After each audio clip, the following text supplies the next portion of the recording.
Is practice a matter of stages? You mean spiritual practice or just any old practice? Spiritual practice. Spiritual practice. I mean, trying to alter states of consciousness and move from a state of pain to a state of grace, right? Yeah, it's about practice. It's about time, time in, practice, unfoldment. But it depends on your original condition, your starting point. Depends on the starting point. Everything is relative from that vantage point. Some people can start a little bit of practice and then move into a higher state like that because of their karma. Other people can practice for long periods of time, like a lot of Christians and Catholics that I've known, they're practicing, but they don't see Jesus. They never see Jesus, they never have visitation. They don't see Mary, they don't see Joseph, they don't see anybody. But they're still pious people, they're still trying, and they just go till the end. They're hoping for a little grace, a little vision. It doesn't happen. And yet others have visions. So I think in the balance of things, those who have vision are supposed to share that with others so that they can share in the common experience of the vision. And not that they consider themselves special, they're just chosen, it comes through them. It's not that they created the vision, which we need to understand that. But certain people are selected as part of their debt to handle something to share with other peeps. It's given to share. Everything here is given to share. Everything good is given to share. I'm not sure everything evil is given to share. I think everything evil then, depending on what we mean by that, but I'm saying generally in certain terms, harmful is something to look at and try to understand and to make a judgment. Say, a judgment as to whether or not you want to sustain that, you want to reinforce it, you want to extend it, you want to empower it, you want to use it against yourself or other peeps, or not. And that depends upon the individual's integrity and their state of spiritual evolution, if they have a state of spiritual evolution. So if a being's ability to, let's say, go deeper or make progress is a matter of karma, for those who don't have the karma to do so and merely lead a pious type life, is there any fault in that? Is there anything they're missing? There may be, there may not be a fault in it. If you're happy and comfortable in it, that could be good or bad, depending on what you see beyond that. In other words, you have to see what you're doing as a means to what? As a means to what? A belief? Faith? A hope? A wish? A dream? Possibility? An impossibility? You have to know what the means is, and whether you have the skill to attain the result that is related to it, or hoped for, wished for, or expected,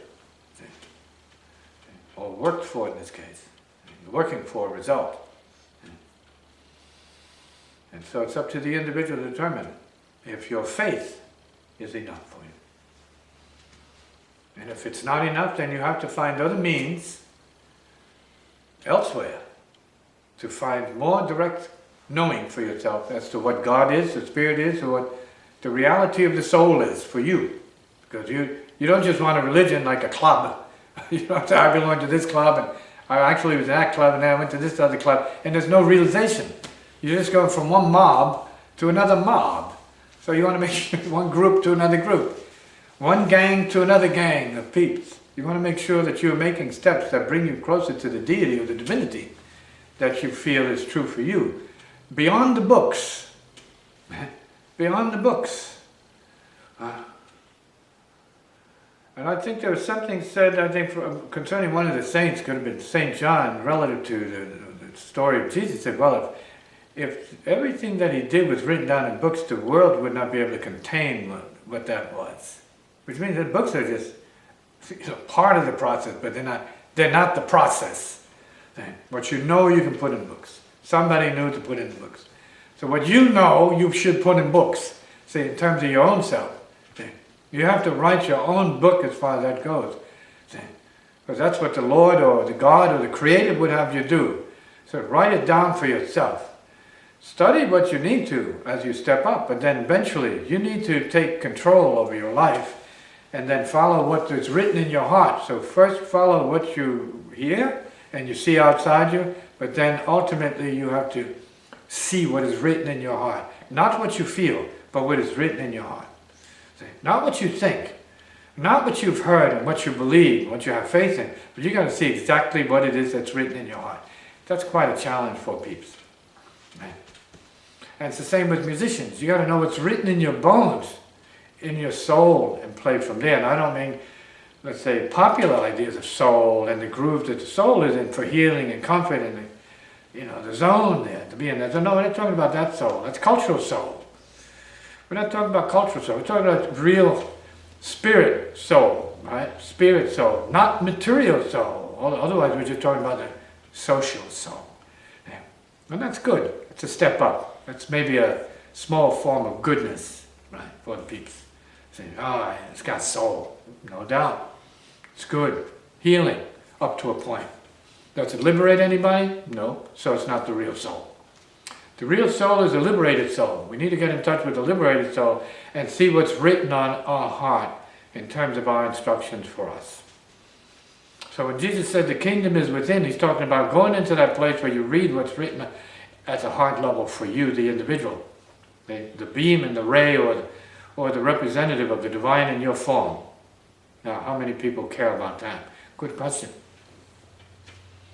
Well, it seems very few, and it seems like even an awareness of the possibility of liberation is consigned to a very few, and that many are just content to be followers and to lead the life by prescription and just do the best they can and unimaginatively not see things beyond that. So That's true, and maybe that's part of your path. See? That's part of the path. But then it's a step, and then what else? So you take that step, then what's the result? And then what's the next step you have to take for a better result? We don't see people too often saying they need a better result. This that we're doing is enough for us, so we don't need to go anywhere else. We don't need to do anything else, because then I can play around and do what I have to do to indulge myself, because then everything is in order here. I have my religion over here, that's intact. I can do that, so I can say to people I'm a religious person. Then I have my politics over here. No, I'm also a political person. Then I have the military thing. I say, oh, I'm a military person. Then I'm a man, sexual person.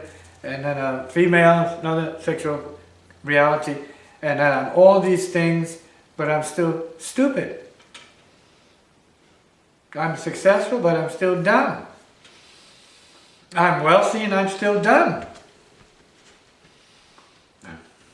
I'm not inspired.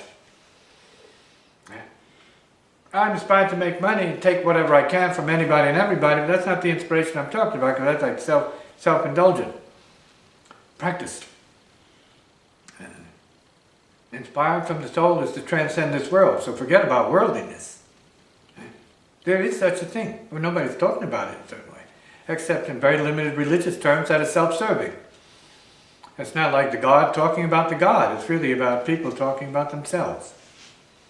Their hopes, wishes, and dreams and their limitations, not their realization of anything, universal or cosmic. See? Yeah. And there's nothing wrong with it, but we have to say that's a step on the path, but we need to know it's just a step on the path. That is something to get beyond and use as wood for the fire of our highest and deepest understanding, wisdom and realization. See? And profound transcension of this world and this universe, completely, as an idea, maybe an ultimate recognition of the emptiness of life. And the profoundness of silence, then we're talking about the path of silence, and the genius of silence, not just the genius of the heart, but then the genius of silence, or the genius of spirit, pure spirit, completely, exactly immaterial, precisely, light beyond light, right? Our essence,